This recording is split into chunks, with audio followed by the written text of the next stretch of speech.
we haven't quite got to the point where we're moving on to the Chittamata view.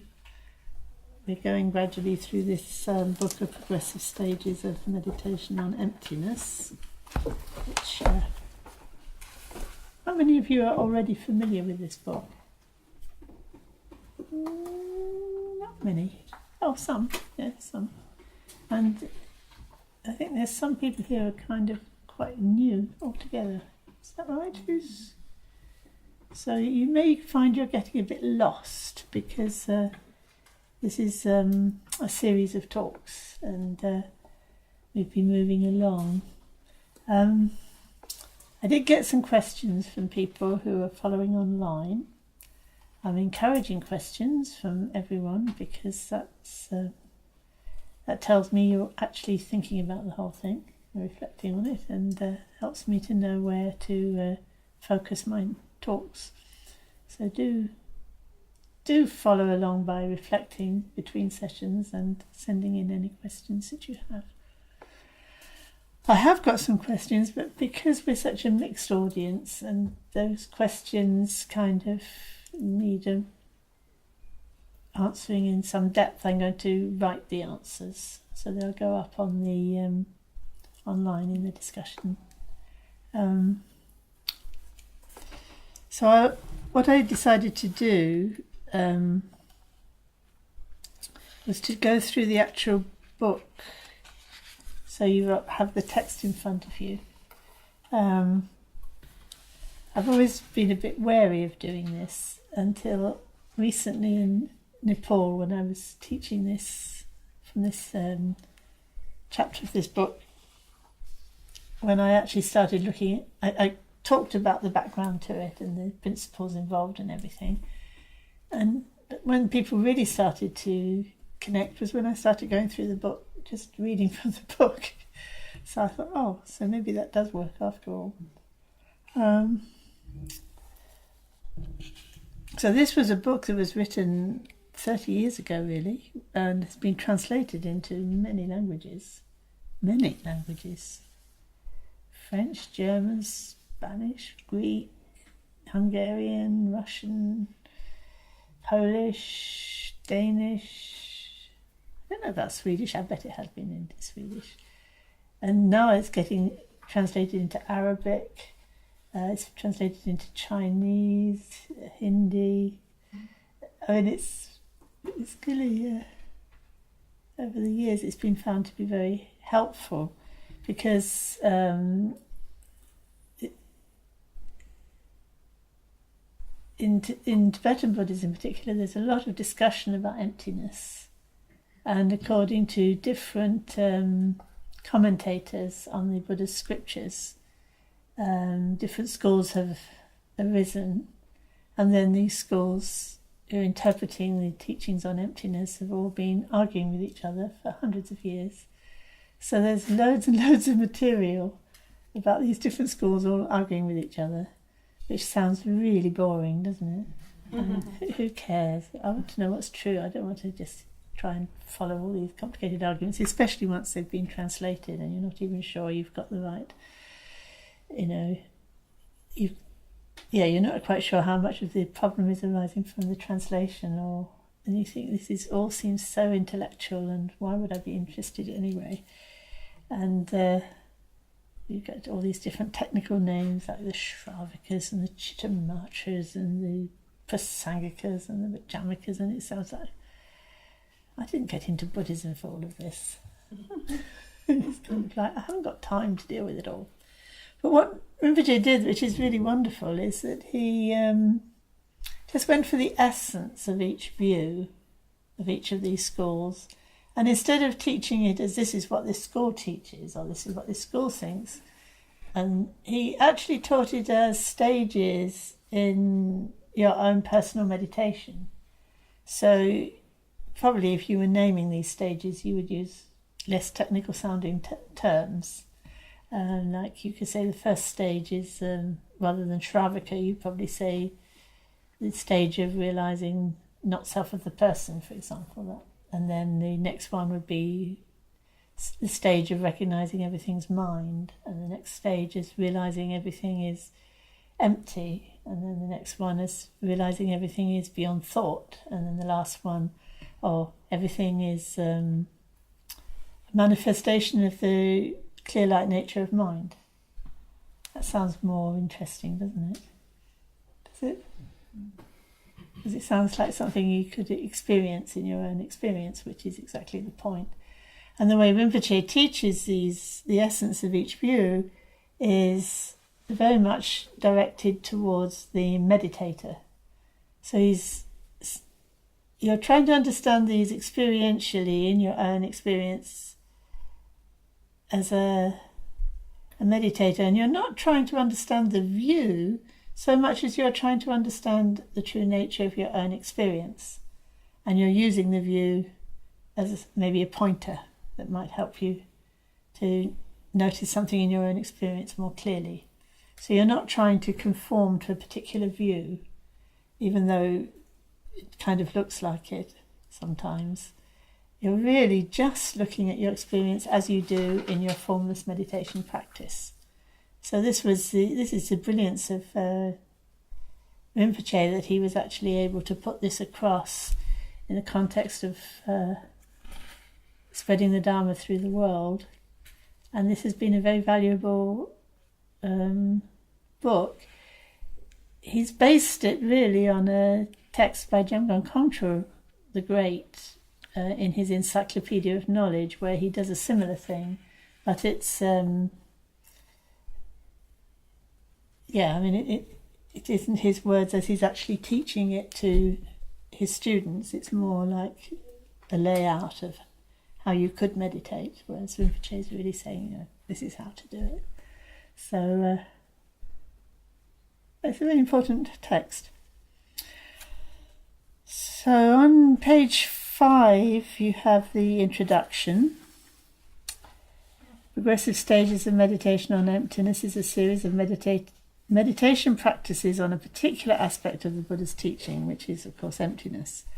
The idea is that beginning with one's first rather coarse common sense understanding, one progresses through increasingly subtle and more refined stages until one arrives at complete and perfect understanding, and each stage in the process prepares the mind for the next, and so on. The next. Insofar as each step is fully integrated into one's understanding through the meditation process.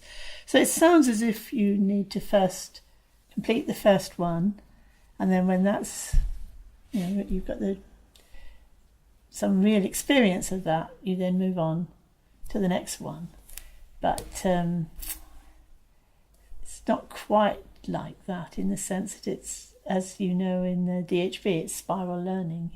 You go around the first stage once and get a bit of an experience of that and a sense of what that's about, and then you might want to just move on to the next view, and then that throws light on the first view, and then so on all the way, so that by the time you get to the last view you come back round to the first view and you understand it more deeply.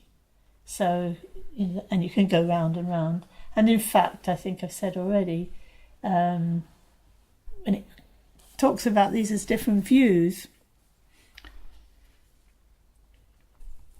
each of them is looking to cut through a particular kind of conceptual thinking.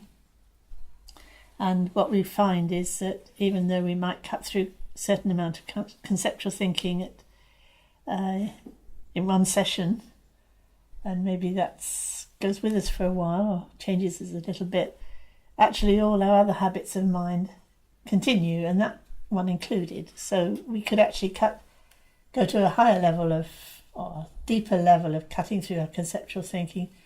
But as soon as we come out of the meditation session, or even 2 minutes after having an insight, we're back with a conceptual pattern that needs to go back to the first stage again. So it's really, you see it as a way of recognising your own habitual patterns of thought, and then gradually over the long term, using these views to cut through whatever you're clinging on to or holding on to. So there's 3 stages in the process of understanding. Meditation should be understood as the third stage in the development of one's understanding. The first stage is to listen to or study the teachings with an open and receptive mind that doesn't distort what is being heard or studied. Of course, how would we ever do that? That's already a huge step, isn't it? You already need to have reflected and meditated before you can study properly. It's definitely circular, isn't it? Yeah. Spiral learning. The second stage is carefully to reflect on what has been received in order to clarify its true significance. And the third stage is to integrate the newly acquired knowledge or understanding into one's being or character. I think it's obvious that third stage is usually translated as meditation, but in Sanskrit the word is bhavana, and it means basically becoming it. You're becoming what it is that you've understood. You're totally sort of embodying it as best you can. So that's a new take on the word meditation, isn't it? That it's quite an active process.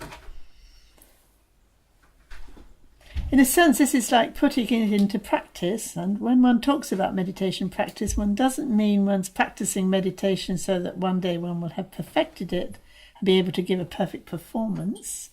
That question comes up sometimes. Rather, it's practice in the sense of actually doing or being it as opposed to just thinking about it. So it's, you're putting it into practice.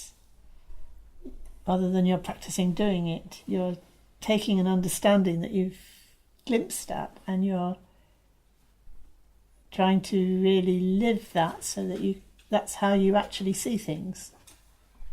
Rather than just occasionally you get a bit of inspiration, but actually gradually changing the whole way we think so that we actually see things like that all the time. That would be victory. That would be Buddhahood. But we can get glimpses early on. Otherwise we'd never start, would we? But we get a glimpse and we feel inspired, and then gradually we even become committed to practicing to realise that. Because we realise that actually to wander around in confusion when you've seen or glimpsed the truth, it kind of becomes impossible. You cannot be satisfied with that. So that's why it's almost like this word sadness comes up, or sometimes it's translated as revulsion. Some sense of, I can't stand this confusion anymore. I have to find a way out of this. I have to follow the path to awakening. And as that gets stronger in us, then there's more chance that we will actually be able to meditate or make it become real for us. Okay, so there's 3 fields of investigation, and this is talking about, in a way, the context in which you are meditating on emptiness. It's not advised by the Buddhist tradition that you just kind of just start reflecting on emptiness and trying to make yourself understand emptiness outside a context that can support you in that. So you can, it can be quite destabilising. You sort of suddenly realise your whole world is collapsing around you and you've got no recourse, you've got no sense of what to do with your mind. So first of all, we have to make sure that we know what the path is about and that we're following it with the right kind of attitude, that we're not doing things that are actually going to be harmful to ourselves and others. Have to have some kind of confidence in our teacher and the teaching. Have to kind of follow that through, be willing to follow that through even if it gets difficult. So there's lots of attitudes of mind that need to be cultivated, and sometimes this is referred to as, in here actually, I've been translating it as relative truth, and I think That's a kind of English. In English, that sort of makes sense. It's kind of something that's is true from a certain point of view. So I think what we'll do, although another time we could talk about these different ways of using truth in Buddhism, which is really a minefield, but interesting. So the whole of Buddhism is structured around the threefold training in listening, reflecting and meditating. It's also around Shila, Samadhi and Prajna. That's Shila would be, I suppose you'd say, morality, proper right action, giving up negative actions, and then Samadhi would be being able to still the mind or focus the mind enough for Prajna, which is the insight into not self and emptiness. So it doesn't mention that here, but he might well have done. While Buddhist scholars concentrate on studying or listening to the Buddhist doctrine, the logicians study valid means of knowing and reasoning, the tools with which one reflects and is able to discern what is true and false, and this corresponds to the stage of reflection. And the yogins or meditators are those who have established through listening and reflection what must be the case, and who are now engaged in training themselves in the art of abandoning their delusions and becoming one with it. It is one thing to decide through reasoning what must be true, and another to actually see the world in that way. So every, I suppose, traditional Buddhist society, culture, has these three kinds of institutions. They have the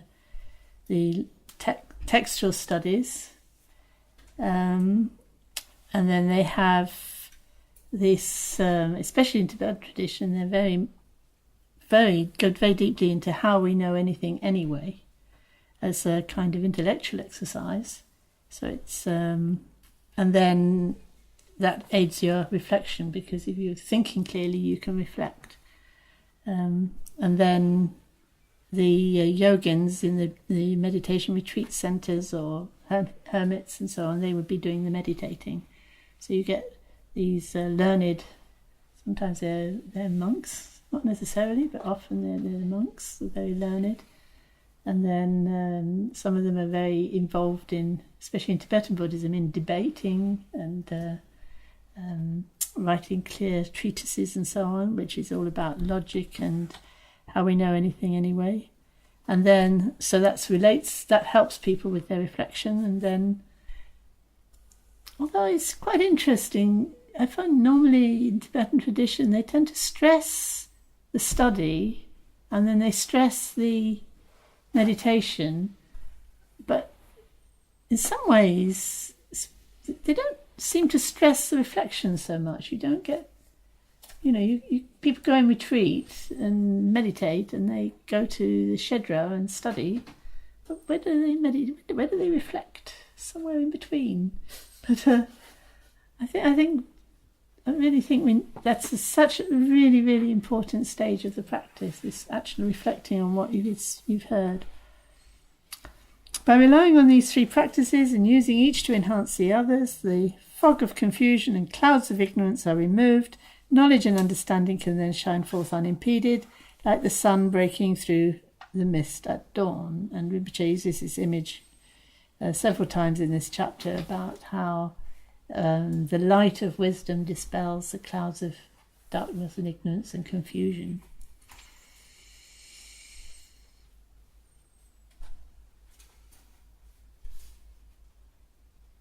So which are we? Are we the sun of wisdom, or are we the cloud of ignorance? Which is the true us. Okay, 3 ways to remove doubt. At the listening stage, a person should study the Buddha's word in the suttas and commentaries, relying on explanations of qualified teachers who can clarify one's doubts. So it's good to have doubts because it makes you ask questions. It means you're engaged. You're actually, you're not just falling asleep or sitting there like a sponge. At the reflecting stage, one discovers further areas that lack clarity, and a teacher's guidance will again be required. After further reflection, yet more doubts may arise, so the process has to be repeated until certain certitude concerning the meaning and significance of the teaching has arisen. With this certitude or confidence, one is able to embark on meditation, and through meditation, doubts and hesitations should disappear, because you're gradually noticing where your thinking is wrong and you're letting that go, and then that makes your mind naturally clearer.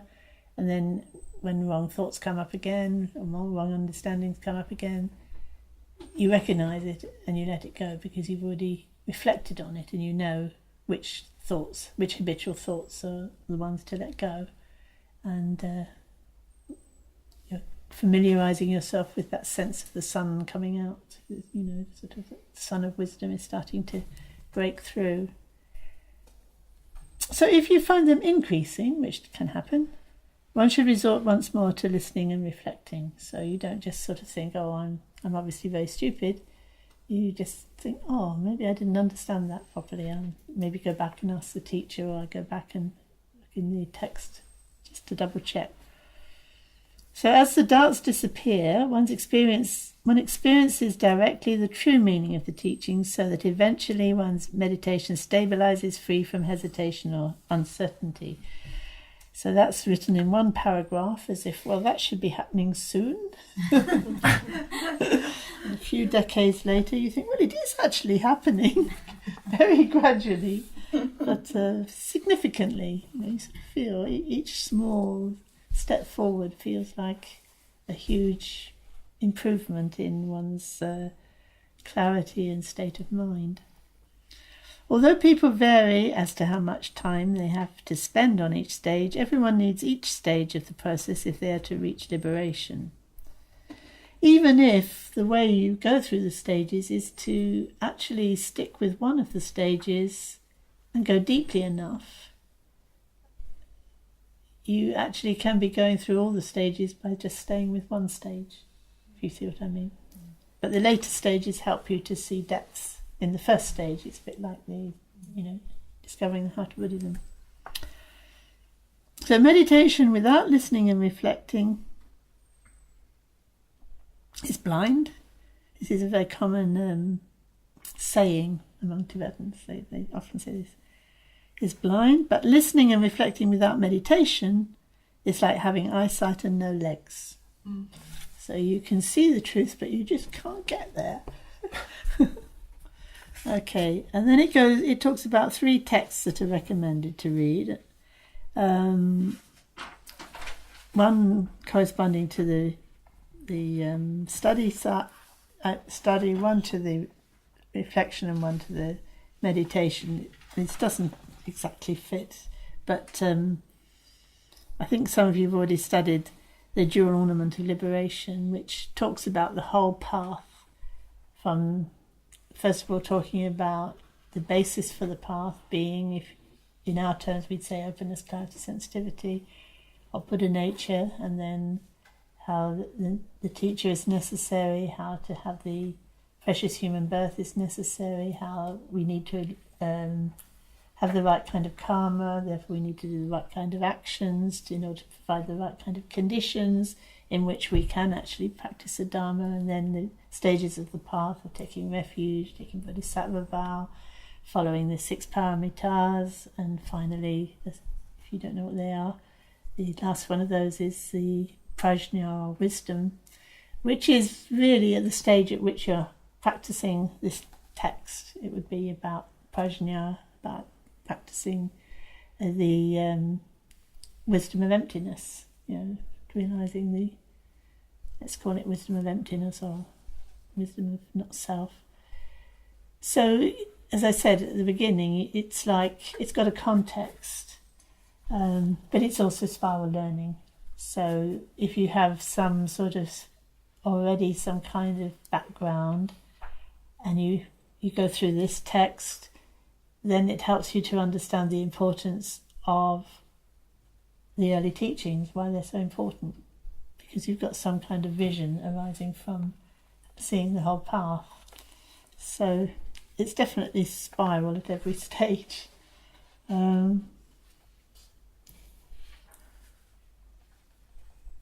So I'll go through that. I won't go through that in detail because otherwise we won't get onto the main chapter.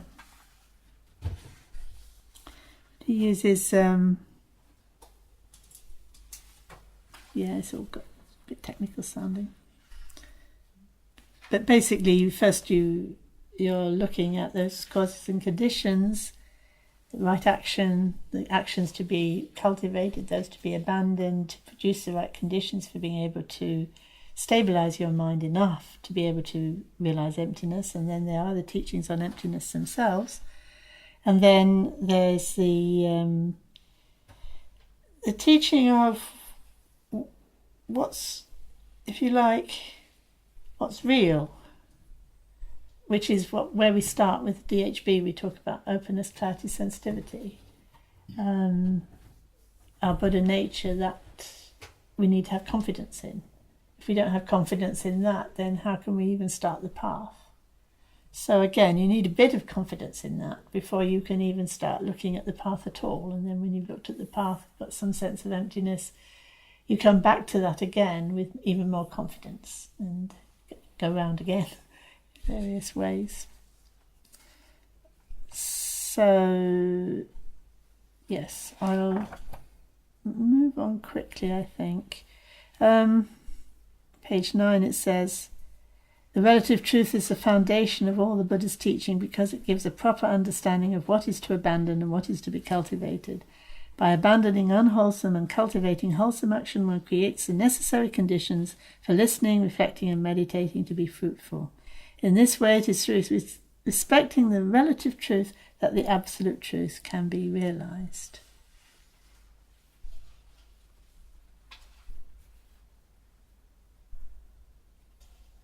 Yes. So if you were to just study progressive stages of meditation on emptiness without having any other kind of context for it, there's a danger that you're, for example, no self. You might think, the Buddha taught there's no self, and that sounds very nice, no self. I never liked myself anyway, so that's good. But then,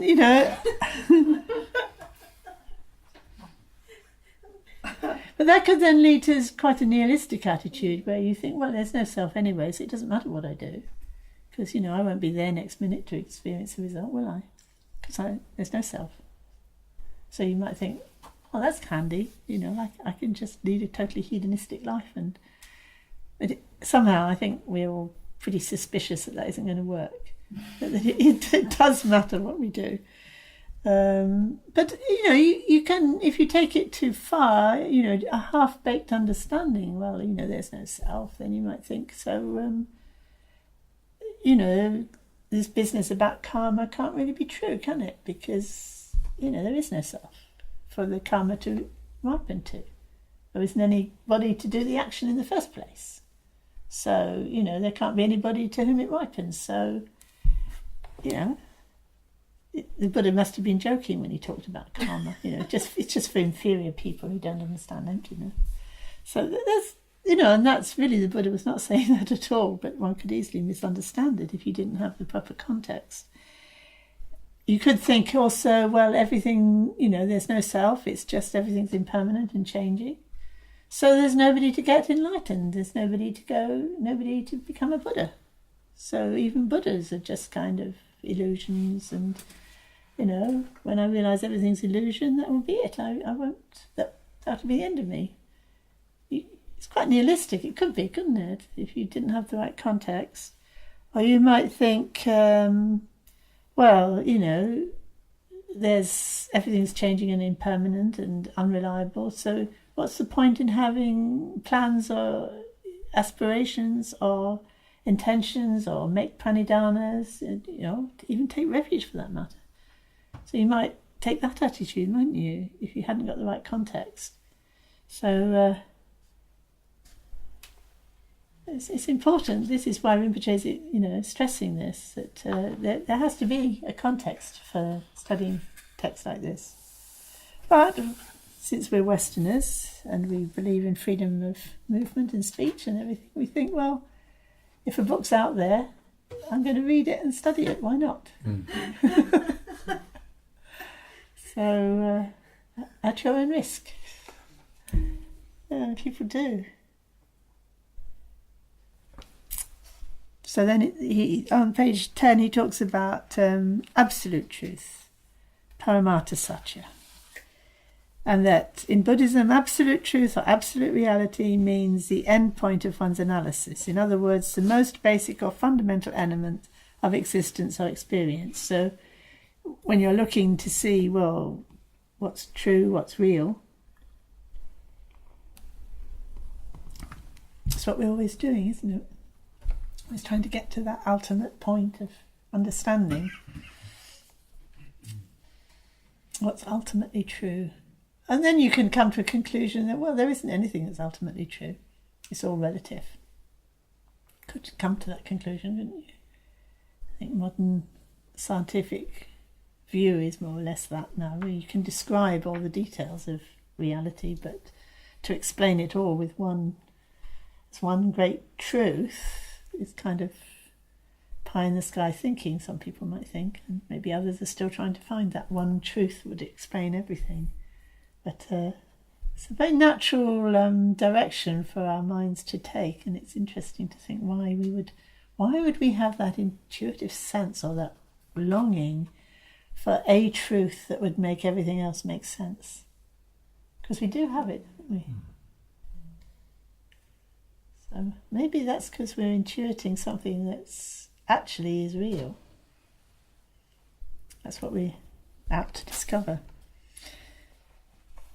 But as I said, the commentators over the centuries have had different goes at deciding what was ultimately true, what ultimate truth is, as we'll see.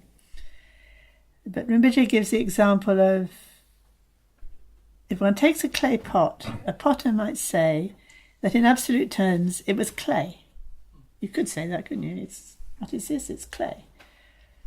But a scientist might say it's a collection of atoms or whatever, chemicals or whatever. And if he were being more precise, he might say the atoms themselves consisted of atomic particles moving in space. But even this would be a rough approximation to reality. In absolute terms, atomic particles can no longer be defined precisely these days. They cannot be said to be this or that or here or there. They have to be expressed in terms of probability. And no doubt, scientists will express it differently again in a few years' time, if not already. So that sense of seeking the absolute final answer to things is how Paramata Satya is used in general. But I think in Buddhism it's used particularly for what you meditate on, finally. So you're trying to realise that reality within yourself. So you study and you reflect and you arrive at some sense of what that reality is, and then you take that as what you're meditating on or what you're trying to realise or actualise within yourself, within your experience, so that you actually realise that that is true without any doubt within your experience. So that Paramata Satya also carries that sense as what the ultimate thing that you're using in your practice, ultimate truth of your using in your practice. So absolute truth presents itself differently to practitioners at the various levels of their practice, just as this emerges in the experience. So just as this shift occurs in the experience of an individual practicing over the decades or years, or if you're quick, weeks. But you can also trace the different schools focusing perhaps on one level rather than another level at any particular time. So that's why the names of the stages, the 5 stages, are you can trace them in your own experience, but you can also trace them as being the main thrust of various schools that have been documented over the centuries. It occurs historically in the way that the Buddhist scriptures emerge as a progression of increasingly subtle teachings, over which there has been a lot of controversy and discussion, and well, I'm sure some of it's been very useful and stimulating discussion, and sometimes it's got rather politicised and as you can imagine, like any kind of institution.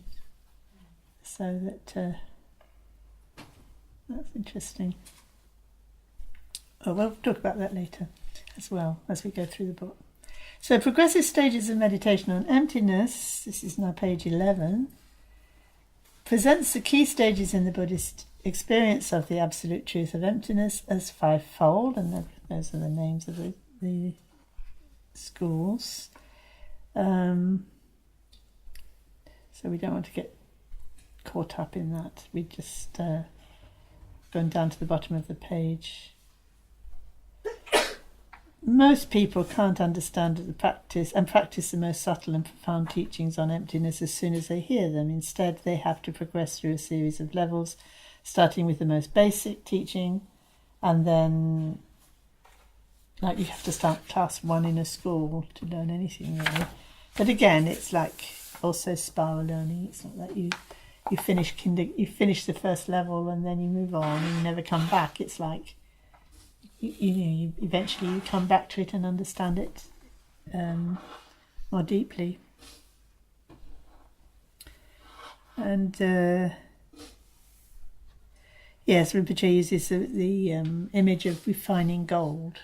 You first get a rather unrefined version of the view of emptiness, and then you carry on meditating and reflecting and listening, and then gradually it emerges more and more like pure gold emerging from the ore. So it's emptiness is given a very solid image there, which is quite nice. So that you don't find, as you refine your understanding of emptiness, you find less and less there. It sounds like the opposite, doesn't it? As you refine your understanding of emptiness, the gold emerges, a bit like the light of the sun, the wisdom of the sun emerges. So I'm just highlighting that aspect of these kind of images. Another image that Rinpoche used this one a lot as well, that if you are looking at for a needle under a tree somewhere, first you would want instructions of how to get into the general vicinity when you need a map, large scale map to get into the general area, and then you'd need a more detailed map to get to that field, and then you'd actually need some other means to get to exactly where, maybe somebody could even draw you a diagram of how to get to the actual place where the needle was. So you need different instructions at different levels of the stages of the process of looking for what you're looking for, which is also another good image, isn't it? So, then we come to the stage 1, Shravaka meditation on not self. So I've been talking about this quite a lot. I don't want to get too bogged down. I'll just keep going, and then perhaps the questions will come out of that, and you can send me in the questions. Although this is called the Shravaka stage because it represents the heart of the Shravaka vehicle, one should not assume that it is unimportant in the other vehicles. Are you all familiar with the vehicles? The Hinayana, Mahayana, Vajrayana vehicles, or sometimes they're called the Shravaka Yana, Paccekabuddha Yana, and the Bodhisattva Yana. And there's other ways they're listed as well. But there's a tendency sometimes to talk about the 3 vehicles, Hinayana, Mahayana, Vajrayana, as if somehow, the first vehicle, which includes this Shravaka view of not self, is an early stage that you go beyond, and then you're practicing Mahayana with this vast vision and this idea of saving all beings, and then you go into Vajrayana where you practice where you're already the deity. Deity? Where did that come from? Did I sign up for deity? But yes, so this is a standard way that the teachings are presented. But actually, you never go beyond this basic realizing that there's no self in the skandhas.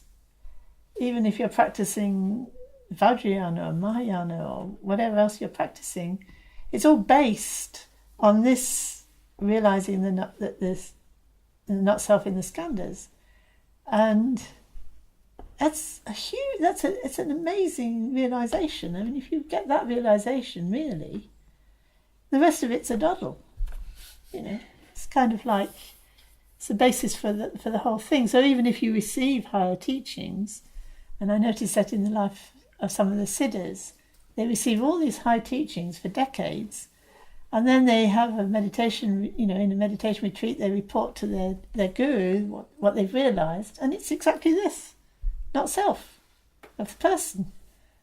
It's not just a minor realisation that you get under your belt and then move on. It is really spiral learning. I keep repeating that because I think the way the texts are written sometimes, it so much suggests it's like linear learning, when in fact it is spiral learning. You keep coming back to the same truth again and again and again until the more advanced teachings help you to realise that first basic thing that you were trying to realise. So Milarepa, the great Vajrayana master, taught his disciple, the shepherd boy, the Shravaka meditation on not self after the boy had shown signs of having great natural meditation ability. It is said that on being told to meditate on a small image of the Buddha, he went straight into meditative absorption for a week without noticing the time. When he came out of samadhi, it seemed to him he'd only been meditating a few seconds. That shows how good his focus, concentration, shamatha was. And some of you were here when I was talking to you about the shepherd boy, weren't they? Milarepa and the shepherd boy. He was just an ordinary young lad, unsophisticated in many ways, not greatly educated, but nonetheless he, through talking in discussion with Milarepa got him to look at his own experience and tell him what his mind was. And the boy is looking for himself, he's looking for his mind, he's trying to understand what Milarepa's talking about, and he ends up saying, I mean, he's very perceptive in many ways. He ends up saying to Milarepa, I can't find anything. I can't, it can't be, like myself, can't be the mind, and can't be the body, and I can't understand how the mind and the body and the self, I don't understand how they fit together at all. Everywhere I think it doesn't make sense. And then Milarepa says to him, right, so now you've understood not self of the person. So he said, oh, well, maybe I understand more than I thought, because that's like when I start looking for self, or look for mind, or look for, how does the mind and body relate? How does the self and the mind and the body relate? I can't make any sense of it. So that's the sign of our wisdom, actually. We start to really recognise, oh, I thought I did. I thought I knew what I was looking for. I thought I knew when I said, is that myself? Is my mind myself? I thought I understood the question. Or is my mind the same or different from the body? I thought I understood the question. And the more you reflect on it, the more, I say puzzled, rather than confused, you become. I say puzzled because you're left with all these questions, aren't you? What?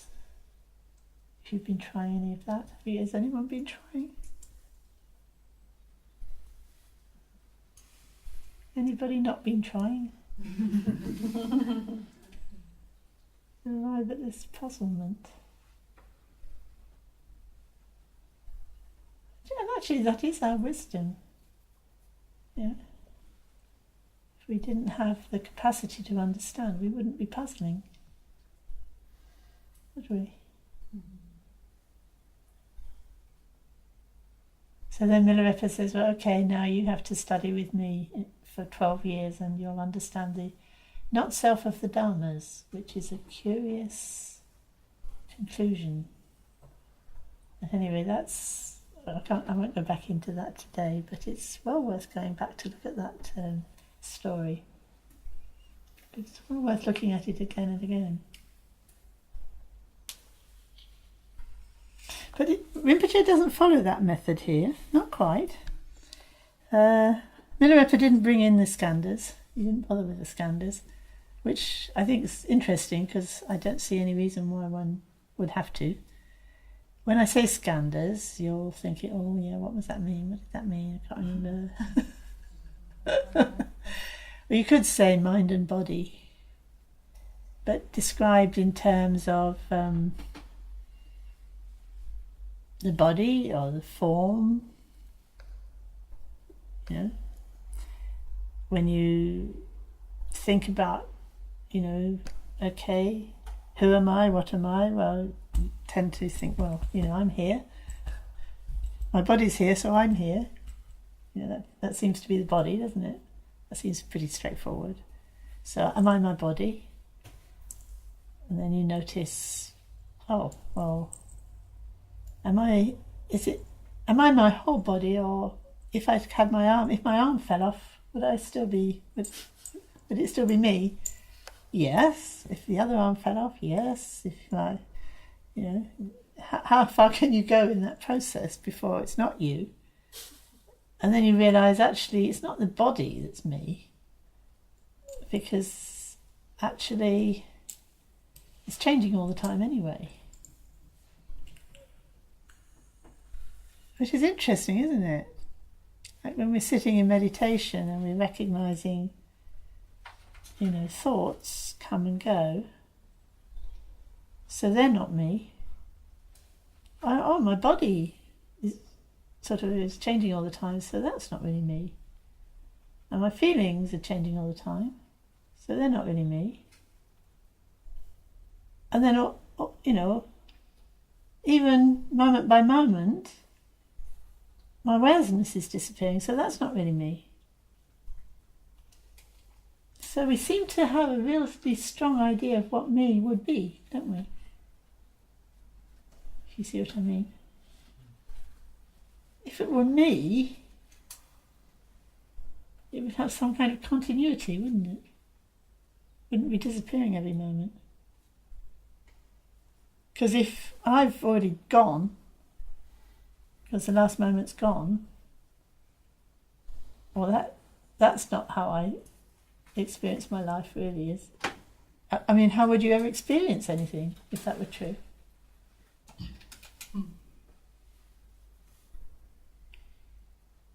So when it says skandhas, first of all you think, well, your body and all the things that make up your body, none of those, and then you could go further and say, well, actually none of those are me. Then you could say that's a heap of things making up, because a skandha is a heap, so your body is one of the heaps. But then, how do you know you have a body? It's through perception, through the senses, isn't it? If you didn't have perception through the senses, you wouldn't have any sense that you were a body. But they're all changing all the time too. So they're not me. But then we have a very strong sense I am me and I matter. And things matter to me, Some things I like, some things I don't like, some things are pleasant, some things are not pleasant. This is what drives me on, these feelings that I have about my experience. But are they me? It's really an interesting one. That's probably the most interesting one in terms of attachment.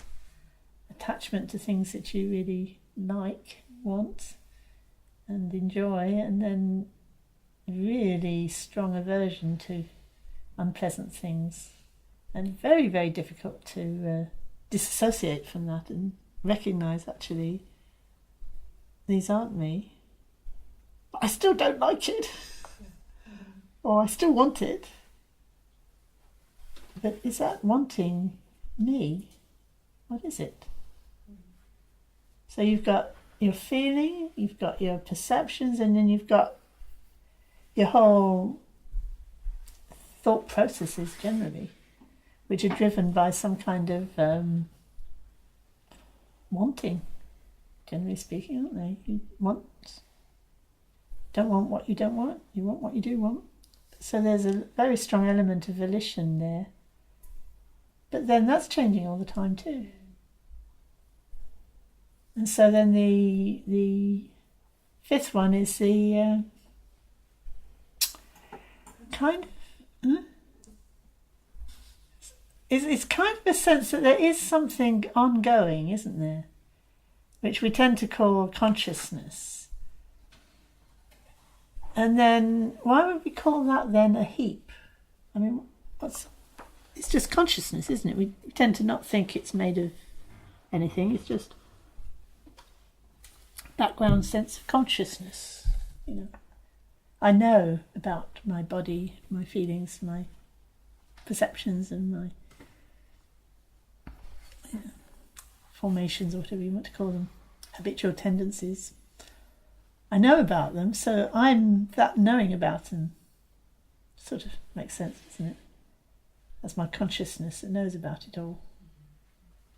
And if that consciousness, you kind of sense it is permanent, but on the other hand, if I were to ask you, is your awareness or consciousness of a moment ago still here? What would you say?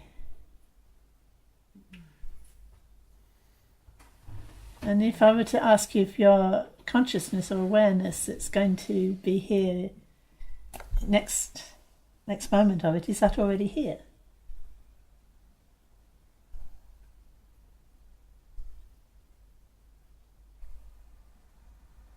And if it's not,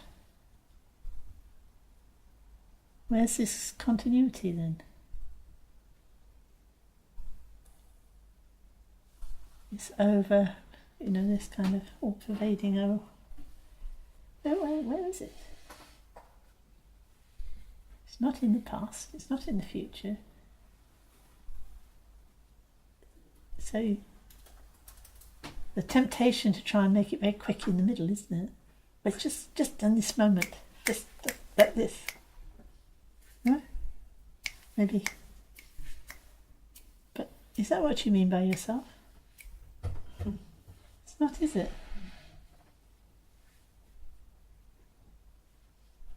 So that's why it's called a heap. A heap of moments of consciousness that seem to be the counterpart to what you're conscious of. That's another, if you like, it's another heap of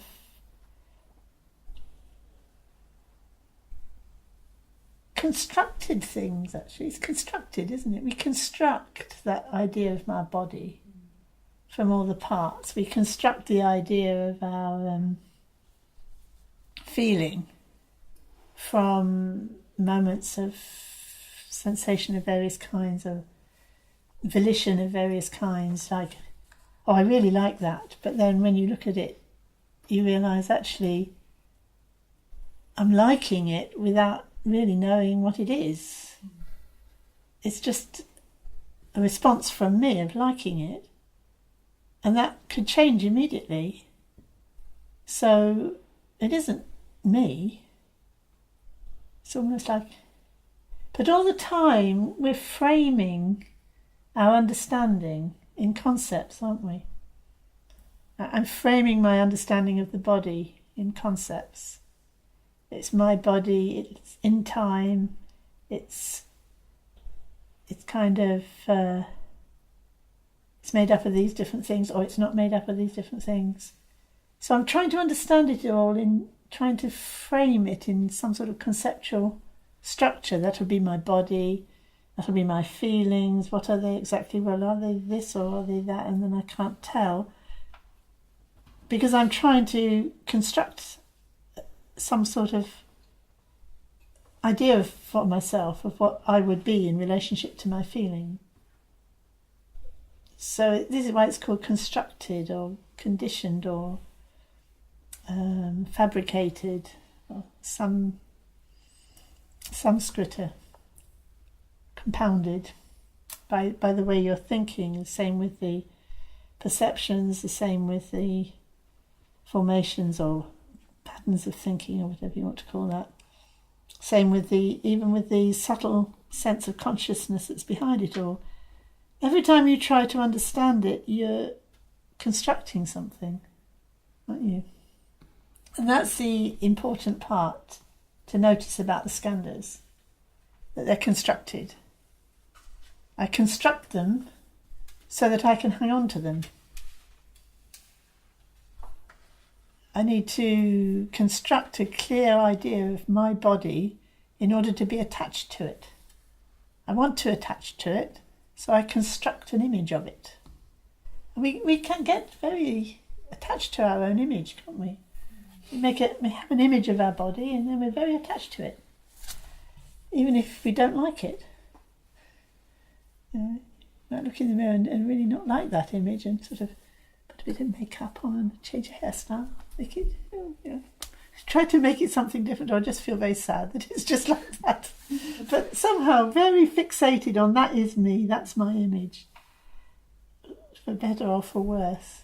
And that's where all our suffering comes from, doesn't it? Because we want to make it into something. I want to make it into something that I can, get behind or kind of do something with or have some sort of security around it. The body in all sorts of aspects, and the feelings as well. We want to have good feelings. We want to avoid uncomfortable feelings. So we construct a whole scenario. We don't just keep to simple feelings, do we? We kind of construct something quite elaborate around our feelings. So they, like if I don't like it, then the world should know, and I should have what I want, and kind of it gets more and more elaborate. And then that ties in with perceptions. Like if I perceive something as being not to my liking, this is serious. The world should know this. Kind of. And then if somebody tells me, well, actually, you that isn't how it is, I beg your pardon. Like we're very attached to our particular view and our perception, because that gives us a sense of security, gives us a sense of knowing who we are, what we are. So to actually then dismantle that and look at it and see that actually it isn't me, it's quite shocking, really. So when you say the skandhas, you're talking about this changing, shifting combination of body and feeling and perceptions and mental processes and some kind of vague consciousness around it. It's all, you're trying to construct it all the time, and you're seeking some kind of security within that all the time. Because that's me, I have to look after it, and actually I'm having a job because I'm not even sure where it is. So I kind of have to create something or create a story or something to kind of consolidate it, solidify it, make it feel safe. And that's the kind of process of, you could say, egocentric process at the heart of our confusion. And where, if you look at the skandhas more carefully and see that they're impermanent and changing, see actually they can't be myself. And you don't even need to analyse self very much. You don't need to say, so what am I? You could. But even without looking very deeply as what I am, you could establish quite strongly, well, these things are not me. It's quite interesting, that, isn't it? Oh, they're not me. So you're focusing on what's impermanent and changing, recognizing it's not me. Why? Because it's impermanent and changing. And if I don't respect that, if I don't accept that, I will try to make them into something they're not, and I will suffer. So in that verse here it says, samsara's cause, clinging to I and me. The Dharma, realising selflessness, is the greatest remedy. I think selflessness is unfortunate because usually that's a positive quality, isn't it? You know, if someone's selfless, it means that they're not grasping at themselves. But, so you could think it meant that. But it's really recognising that what I'm clinging to, myself and me, is not me. And that's the remedy for the cause of samsara. All that isn't me. So may all beings use it to pacify their confused belief in this I that they're attached to. And by the power of this great happening, may auspiciousness light up the universe. So again, this image of when you let go of what is confused and obstructing your vision, this vision emerges. So that when you realise this is not myself, I can actually let it go. I don't need to be grasping and greedy and full of hatred and anger. I can let that go. What happens to you? Do you just become miserable because you've got nothing to, you won't become miserable actually. You'll be more relaxed, you'll be more happy, more easygoing, better, more fun to be with. All your qualities will just start to emerge without you having to even think about it. So that's the light of wisdom. It just comes out naturally when we let go of clinging to what's false. So I've gone off from the text. I didn't keep to my my plan. I'd never get through the chapter now, would I? I was afraid that might happen. But I have covered a lot of points that I was going to make. So at this stage, one doesn't consider the emptiness of all phenomena, but only the emptiness of not self of the person. And I find this very dubious, because if you've seen that the skandhas are not self, you've seen the emptiness of the dhammas, haven't you? How's that different from seeing that the dhammas, those dhammas means you could say, usually it's listed as the consciousnesses and the objects of the consciousnesses, which isn't different from the skandhas, is it? Like you've got, that's perception, that's your body, that's your feelings, that's your thought processes, that's your consciousness, the senses and the objects of the senses. It's just another classification of the skandhas, really.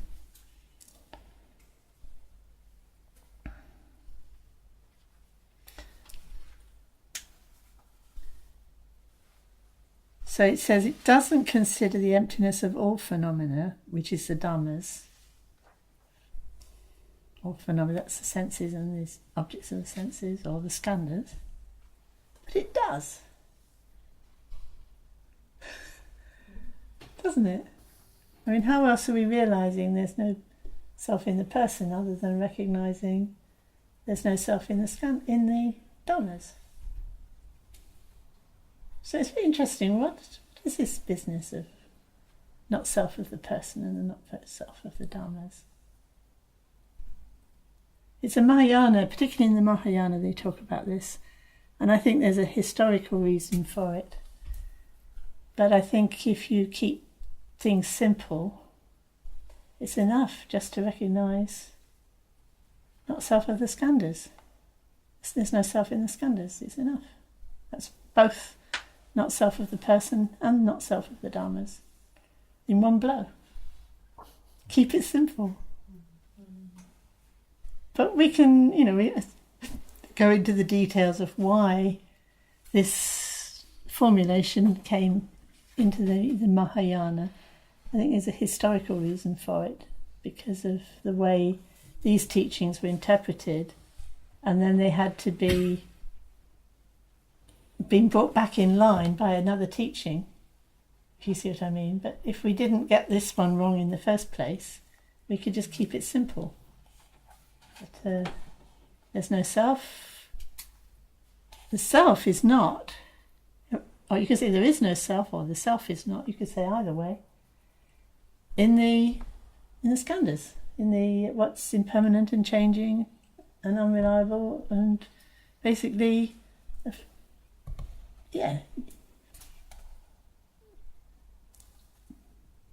to think that the self could be that is just deluded.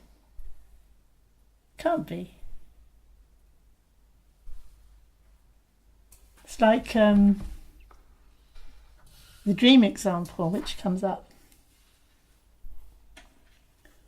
I think it's a very good example, because when you're dreaming, maybe you're being tried in court or something, and during the dream, your heart's going, and you're sort of really, sweating, and it's like terrible. And you wake up, and you realise, oh, hang on, that self in the dream wasn't me.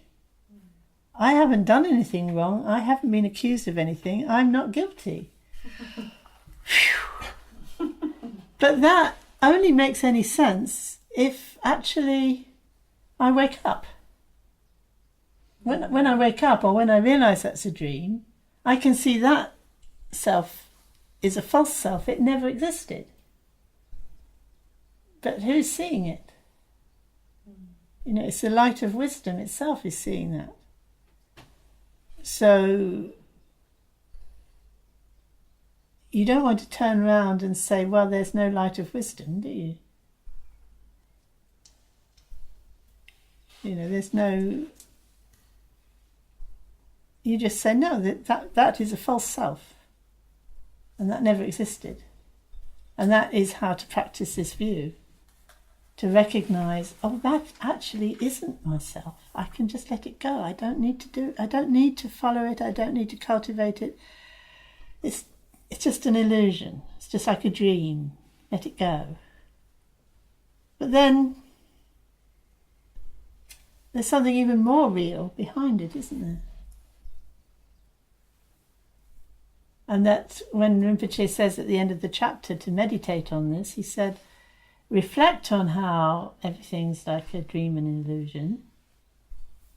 But he doesn't then say, and then stay there thinking, oh, it's a dream and illusion. He says, and then relax your mind and rest in the spaciousness of your awareness. Don't keep examining once you've seen that that's not real. Just rest in the space of your awareness. It's a very important point. He doesn't say then, oh, now self isn't there, self somewhere else. He said, self isn't there. Let all that go. Just rest in the space of awareness. That raises many questions, doesn't it?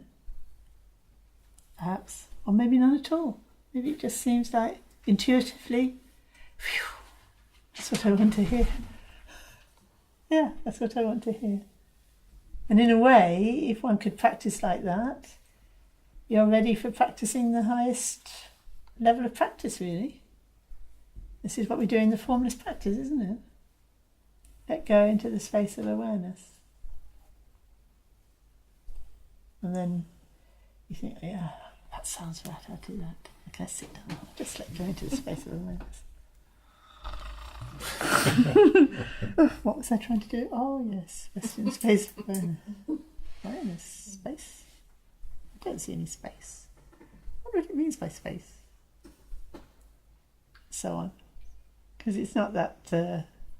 It's not as if when you get that first inspiration that your mind that's trying to fix everything goes away. It then tries to fix that, doesn't it? You can almost feel it straight away. The mind is trying to go, okay, space of awareness. Okay, so that space must be out there somehow. So you're already thinking, aren't you? But that's okay. just takes a long time to keep noting, oh, that's the thinking mind. So that again is the skandhas. Even if I'm thinking, I've got a really big space now. Oh, yeah, that feels really good. Oh, I really like this. It's really nice and bright. I'm very, very vast, very big, yeah. And you sort of, yeah, this must be it. This must be what it means. How do I keep it up? How do I keep it up? It's almost like I've got to do this big job of keeping up this big space, isn't it? See? Or else you're completely suspicious of it and you think, this is just my own thinking. And you're right. But stay with it. Where's your own thinking? Okay, this space is my own thinking, but where is my own thinking? You can't say it's not there at all because you're thinking it.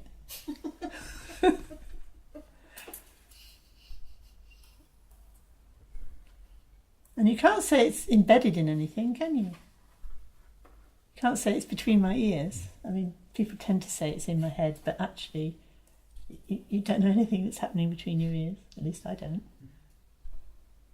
Okay. So where is this? Where is this? Where's it all happening?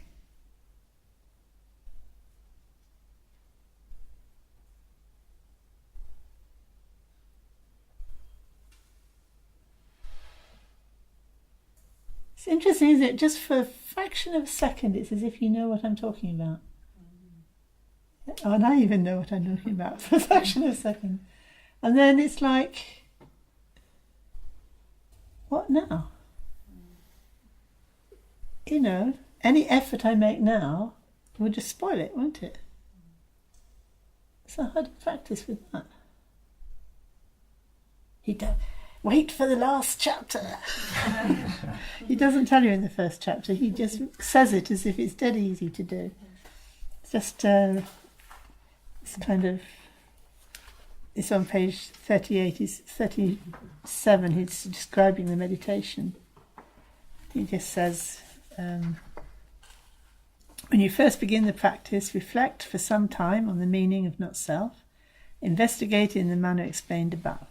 However, once you've developed some confidence and understanding, don't bother to keep investigating, just go straight into the emptiness meditation.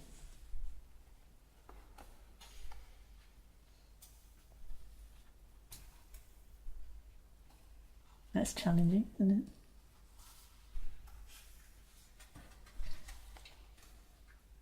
Once you've developed some confidence and understanding, some. How much? What page are you? Sorry. I'm on page 38. Oh. Right at the end of the chapter. 36. 36. 36. Oh, mine says 38. Different edition. It must be. It must be that somebody's gone through and changed the page numbers. That's going to make things awkward, isn't it? Every time I say one page, you're going to be looking at another.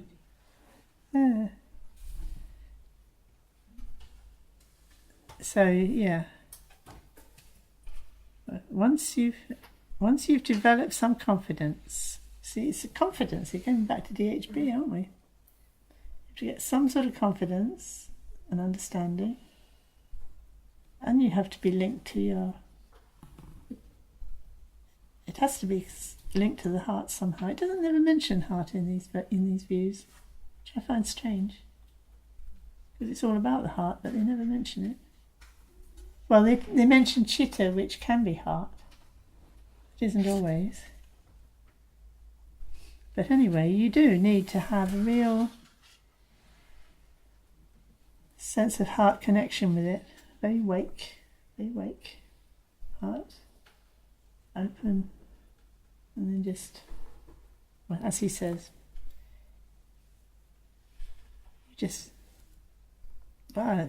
you go straight into the emptiness meditation. I'm always curious about when he does that. He would always just snap his fingers. He'd say, okay, now just rest in meditation. And I'd wonder, what does he expect me to do? What does he think? Where does he think my mind is? What's happening? But then, of course, I realised gradually that when he snapped his fingers and he said, "Just rest in emptiness," just rest in emptiness. There's actually a moment of transmission. He's resting in that emptiness and that confidence and that realization of my true nature, and connects me. And I'm there, if you see what I mean. I'm there. And then eventually I come to realize what it is that he's saying when he does that. You know, there's no difference between your mind and my mind. You know, this is it.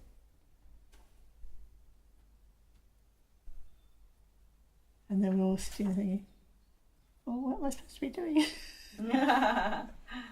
But it doesn't actually matter that we're thinking that. I mean, obviously, we would suffer less if we actually could do what he's saying. Just rest without any further complication. But since it's not in time anyway, he's transmitted that to us anyway, at some profound level.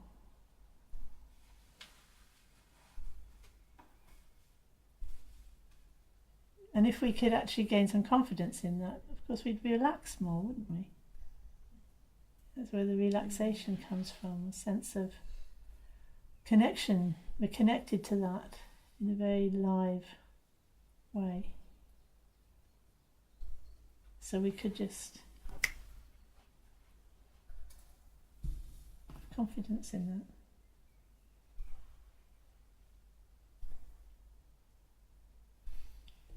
It's interesting how we can practice both ways at once. We can practice with a sense of the immediacy of timelessness,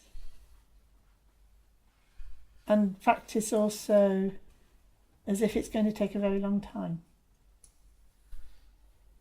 So we have that sense of commitment and willingness to stick with this indefinitely, really. And at the same time have this very strong intuition. It's as close as that.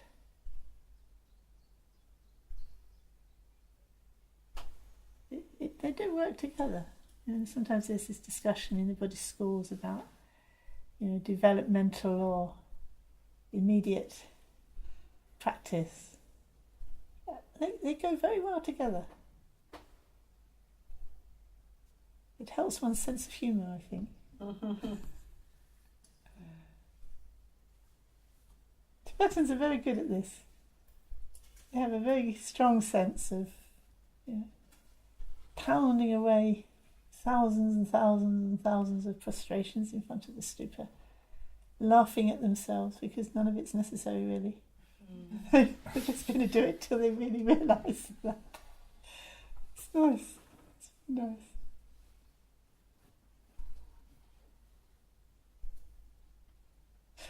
Okay. There's so much in this one chapter. I could teach it for the rest of my life, probably. Then we wouldn't need the other chapters. But the Chittamata chapter is really good fun too, though. I can't wait to get onto that one.